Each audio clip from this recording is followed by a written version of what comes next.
नमस्कार, मैं अदिति हूँ। R18 न्यूज चैनल में आपका स्वागत है। आइए जानते हैं आज के ताजा समाचार। भीलवाड़ा के पांसल चौराहे स्थित महाराणा प्रताप के प्रतिमा का अनावरण नहीं होने को लेकर राजपूत समाज के लोगों ने प्रदर्शन किया। इस दौरान मूर्ति के मुंह को पहले से ढके कपड़े को हटाया गया और पूरी मूर्ति को भगवा रंग के कपड़े से ढक दिया गया। लोगों का कहना था कि मूर्ति को बने 1.5 साल का समय बीत जाने के बाद भी महाराणा प्रताप की प्रतिमा का अभी तक अनावरण नहीं हुआ, जिसके चलते भीलवाड़ा के राजपूत समाज सहित सर्व समाज में आक्रोश व्याप्त हो गया। इस दौरान लोगों ने महाराणा प्रताप की प्रतिमा के सामने नारेबाजी कर विरोध प्रदर्शन किया। इस दौरान उन्होंने चेतावनी दी कि अब सर्व समाज की ओर से महाराणा प्रताप की प्रतिमा का अनावरण किया जाएगा और किसी का इंतजार अब नहीं किया जाएगा। प्रदर्शनकर्ता विश्व बंधु सिंह राठौड़ ने कहा कि पांसल चौराहे पर 30 मई 2024 को महाराणा प्रताप की प्रतिमा की स्थापना की गई थी, लेकिन 1.5 साल होने के बाद भी महाराणा प्रताप की प्रतिमा अनावरण को तरस रही है। महाराणा प्रताप 36 कोम के थे। कुछ दिन पूर्व हमने चेतावनी दी थी और 9 दिन अल्टीमेटम दिया था।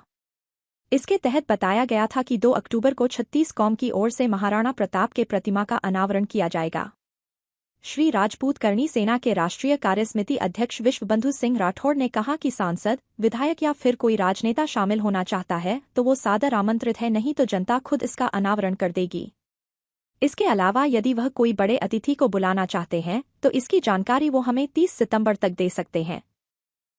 30 मई 2024 को इस मूर्ति का यहाँ पर स्थापना हुई। मैं धन्यवाद देना चाहता हूँ यहाँ के महापौर को, जिसने इतना बड़ा काम किया। पूरा भीलवाड़ा उनके इस कार्य के लिए उनको नतमस्तक है, उनको बधाई देता है कि उन्होंने एक बहुत बड़ा काम न भूतों न भविष्यति कभी हुआ न होगा ऐसा काम उन्होंने यहाँ इस शहर में किया। लेकिन 1.5 साल होने आया, महाराणा प्रताप की मूर्ति अनावरण को तरस रही है।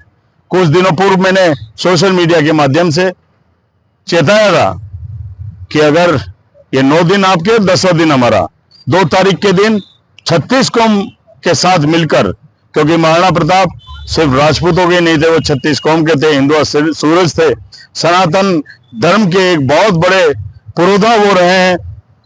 उनके नाम से पूरे विश्व के अंदर एक अलग श्रद्धा पैदा हो जाती है इंसानों में। ऐसे उस इंसान की अगर मूर्ति अनावरण के लिए तरसे, ये शर्म की बात है। इसलिए 2 तारीख को हम लोग, अगर राजनेतागण प्रशासन हमारे साथ आता है उनका स्वागत है, नहीं तो 36 कौम यहाँ पर उनके इन महाराणा प्रताप की इस मूर्ति का अनावरण करेंगे और बहुत भव्य तरह से करेंगे। मेरा निवेदन है महापौर जी से, सांसद साहब से, एमएलए साहब से कि 2 तारीख तक आप पधारें। और इसके बीच भी आपका कोई प्रोग्राम बनता है कि कोई आप गेस्ट बुलाना चाहते हैं, कोई बहुत बड़े महान संत को बुलाना चाहते हैं, तो आप 30 तारीख तक हमें उसका सूचना दें कि ये तारीख उन्होंने तय की है। अब ये जो 2 तारीख को आप लोग करने वाले थे, इसको 2 तारीख को ना करके 5 तारीख को करें, 6 तारीख को करें, लेकिन महीना, 2 महीना, 15 दिन अब हमारे पास समय नहीं है। भीलवाड़ा की ताजा और खास खबरों के लिए बने रहे हमारे साथ। इसके साथ ही अब हम रेडियंट केबल पर चैनल नंबर 255 पर भी उपलब्ध है।